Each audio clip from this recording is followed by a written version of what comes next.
नमस्कार, पंचनामा न्यूज साठी मी संतोषी जगदाळे आपल्या सर्वांचे स्वागत करीत आहे। आपण पाहत आहात पंचनामा न्यूज। पंचनामा जेव्हा कळेल निकाल नव्हे न्याय मिळेल। आपण पाहूया सविस्तर बातमी।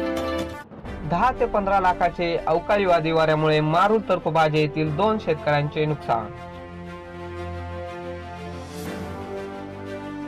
सदर माहिती अशी की सोमवार दिनांक 17/5/2021 रोजी अवकाळी पडलेल्या वादळी वाऱ्यामुळे पाटण तालुक्यातील मारूल तर्फे येथील शेतकरी बबन मोरे व हेमंत बाबर या दोन्ही शेतकऱ्यांच्या शेतातील आंब्याच्या बागेतील अवकाळी पडलेल्या पावसासह वादळी वाऱ्यामुळे काही झाडांचे आंबे कोसळून खाली पडले तर काही वादळी वाऱ्यामुळे मुळासहित उपटून पडले। त्यामध्ये काही झाडांच्या फांद्या तुटून पडल्या आहेत।